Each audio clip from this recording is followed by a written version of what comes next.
Hello everybody, welcome back to It's Current Year for another quick battle ladder replay. Today I am playing the Wood Elves led by Orion against the Pirates of Sartosa led by a Vampire Admiral on the Tower of Hoeth map. And something a bit of fun today, I guess. As you can see, my army is completely Vanguard deployed apart from this Spellsinger of Beasts. He also has some Vanguard deployed stuff. The Bloody Reaver deckhand or deck guard, you don't see them very often. And some Morngulls have been Vanguard deployed. Are they Vanguard deployed? Or they're up here just in the forests. And we'll go through my opponent's army first. As I said, he's taken the Vampire Fleet Admiral on the Crab with the. Well, I'll give you the hot tip. It's not going to matter what he's taken because, well, you'll see. The Kraken's Pool, Vanguard's Revenge, and Tidecall. He has a backline of deckhands with polearms, as well as another unit of depth guard. Some deckhand mob here, zombie pirates, and he's also gone quite a sort of large front line of the Sartosa Free Company. Obviously not undead, not unbreakable, so bit of something a little bit different. Mortars here, and as I said, he's pretty high and tight, obviously using the high ground. But here is my force deployed completely in the woods, completely hidden. I have the some Wild Riders here, some Wild Hunters of Kurnos, 5 units of just regular Dryads, and 3 units of Way Watchers with Orion leading the force.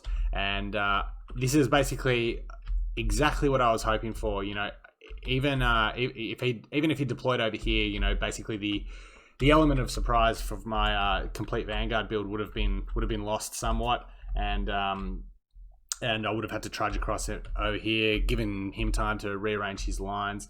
But as it were, I got basically exactly what I want. Now, I have not got these Way Watchers on auto fire, so they are still hidden. They're not.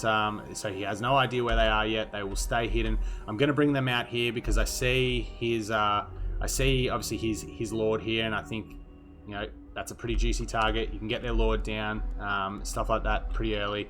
It is a bit of a disadvantage, particularly for the undead factions. And look at this, a few volleys go down.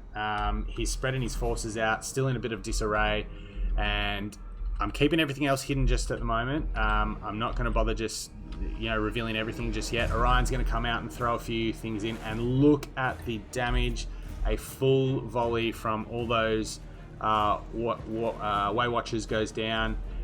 Orion's going to drop what's it called, the Hawk's Talon down. There is a Vanguard's Revenge go down, but it obviously does have a bit of a long cast time. I think I do suffer some damage on these Way Watchers. No, I managed to get them all out of the way, and as you see, straight off the bat, the Fleet Admiral is down. The Mortars just about going to go down any minute. They're going to crumble out pretty quickly. They're down to 2 pieces, and just now I'm revealing my Dryads.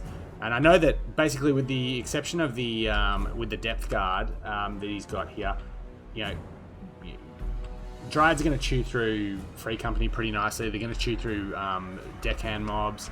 Orion's just going to sit up here and lob some spears in, and I'm just bringing these Way Watchers around on the reasonably circuitous route.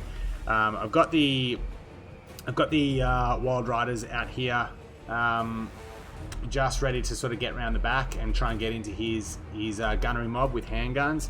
My wizard caster, my beast caster, did actually get jumped on the way around through the trees by these Morgulls. She does manage to get out. She will summon a Manticore soon, but that was a bit of a lapse on my behalf. And, you know, some sloppy micro here from me with the Wild Riders, but getting just into the remnants of the cannon. I know that, you know, this is a decent trade for me. You know, I need to be splitting these guys up. Actually, I should have one coming around here, one sort of hanging around here, and then one. You know, they don't need to all be in the same spot. As to be expected, the Dryads are mulching through the Sartosa Free Company and that sort of things. Obviously, these Depth Guard are going to be a bit of a pain in the ass. Likewise, the Bloody Reaver deckhand, but, you know, that's where the Way Watchers will come in. Orion's just going to sit up here, chuck some spears. He doesn't need to be committed just yet.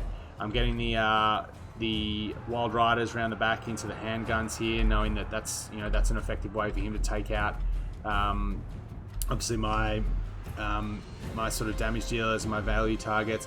As I said, I got a Manticore down just to sort of give the just to basically give the Spellslinger some room to get out. She will come back around here and sort of unite with Orion. Splitting my Dryads off just to get some more buffer in here, because these Dryads are about to probably fold under the pressure from the Mongols. But the back line's been pretty well cleared up. The Depth Guard, obviously are just going to chase these guys all day, so I'm just dancing around with my Wild Riders, bringing the Wild Hunters back over here to try and deal with the Mongols, because obviously they do have an anti-large bonus. The Mongols are going for Orion, but he's not really going to care about that too much. He's a pretty good combatant. The remnants of a handgun mob here are firing into my Wild Riders, and I'm bringing my Way Watchers sort of back in now that the handguns have been dealt with, and they can sort of pick and choose their targets as they like. So another Manticore summon is just coming down now. Good dodge there on the Hawk's Talon by my opponent. The Wild Riders of the Wild Hunters of Kornos, as we expected, are cleaning up the Mongols pretty well. Orion's sort of happy enough fighting in here. They've gone down. The Dryads are just going to wear the deckhand mob down steadily here, and likewise the Wild Riders can just pick their targets now. There's no scurvy dogs. There's no gun line to make them really nervous. Just piling some shots into the Depth Guard with the Way Watchers, given their armor piercing values. But that's going to hit army losses pretty quickly, given the leadership has been taken out, and the Sartosa Free Company obviously not undead, so they do break under normal leadership mechanics, and that will be the game. So not a particularly long game, and obviously something fun here from myself. Got a good map, and my opponent went the Pirates, so I figured, well, he's going to use probably the high ground in the rear of the map. There might be an opportunity for me to play a force like this and make it effective. Obviously, with the exception of Depth Guard, Dryads will trade fairly well. They're quick. They can get into the back line if they need to, and work down gunnery mobs. So just got a bit lucky, I guess. My opponent deployed exactly where I wanted. I got the early pick of the Fleet Admiral, who went down.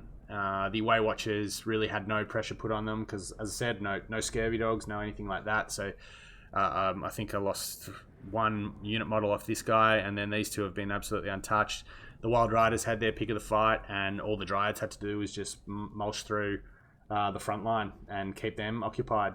So I could lap around with my faster units and get at the gunnery mobs. So all in all, a pretty fun battle. Not two of the most competitive builds you'll ever see, but a good fun battle. So thank you very much for checking it out, and we'll see you next time.